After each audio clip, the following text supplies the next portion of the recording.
Apa khabar semua? Nama saya Putri. Hari ini kita ada satu topik hangat yang ingin diperbincangkan dengan Encik Alex, seorang peguam.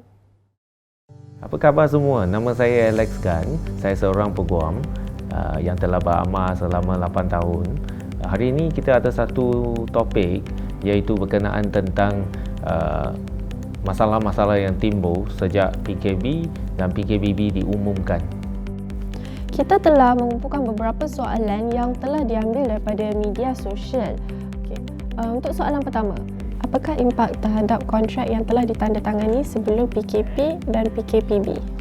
Untuk kontrak ataupun agreement yang telah ditandatangani sebelum PKPB, ada beberapa benda yang perlu diperhatikan.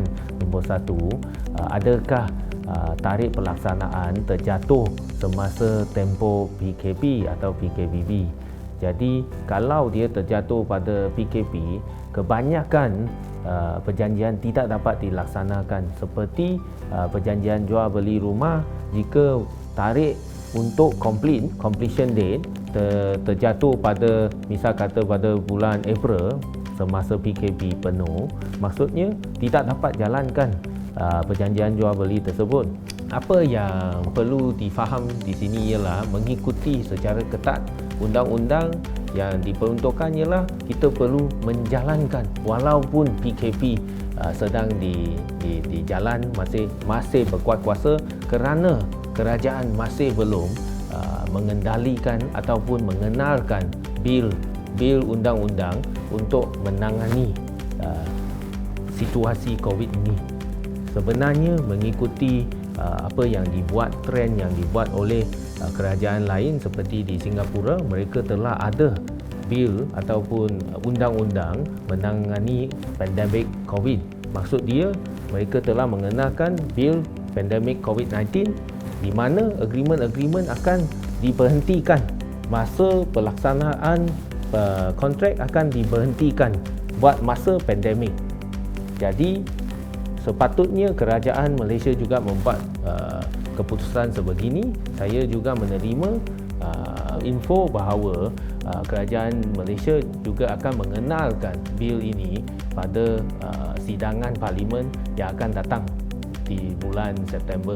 Tapi buat masa kini tiada undang-undang yang mengatakan kontrak-kontrak akan diberhentikan sementara pandemik COVID-19. Jadi posisi sekarang ialah semua perjanjian perlu dijalankan kecuali kedua-dua pihak dapat mencapai persetujuan dan menyatakan bahawa masa dapat diberhentikan. Itulah posisi untuk perjanjian ataupun kontrak yang telah ditandatangani. Soalan kedua, bagaimana orang awam boleh menghubungi firma guaman sepanjang masa PKP dan PKPB? Untuk makluman masyarakat, semasa pandemik COVID-19 berlaku, Majlis Peguam telah mengeluarkan SOP yang ketat dan juga memberi arahan supaya firma guaman semua ditutup masa PKP. Jadi semasa PKP hanyalah cara talian online ataupun melalui Skype, melalui WhatsApp, melalui WeChat dapat kita berhubungi dengan anak guam kita. Pada pengumuman PKBB bersyarat, jadi Majlis Peguam telah mengeluarkan arahan terbaru dan menyatakan bahawa semua firma peguam boleh buka. Jadi anak guam boleh datang ke pejabat peguam untuk menjalankan temu janji ataupun kita boleh bincang dekat office. Namun yang penting sekali SOP perlu dipenuhi dan diturut. Walau bagaimanapun saya menasihatkan orang ramai bahawa jangan datanglah ke office jika tidak perlu. Kita masih boleh membuat persidangan ataupun temu janji melalui online, media online ke, melalui Facebook, melalui WhatsApp dan lain-lain. Soalan ketiga, bagaimanakah pembayaran semula untuk pinjaman wang kesan sepanjang PKP dan PKBB? Ya, ini soalan yang interesting. Untuk pembayaran balik pinjaman mengikuti arahan daripada ataupun circular daripada bank negara, buat masa ini kita masih di bawah moratorium. Maksudnya kebanyakan bank telah mengenalkan pakej moratorium untuk pandemik COVID-19 sehingga bulan Oktober. Ia adalah terpakai untuk kesemua pinjaman untuk rumah, kedai dan juga hire purchase, iaitu pinjaman pembelian kereta.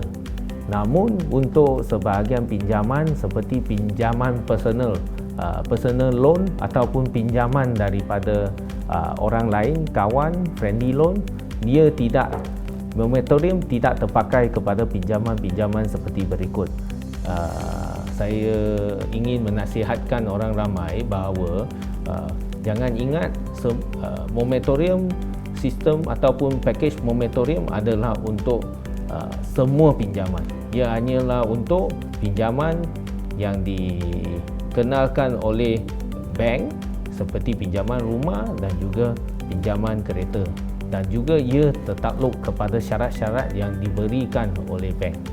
Jadi kena berhati-hatilah dengan perkara ni.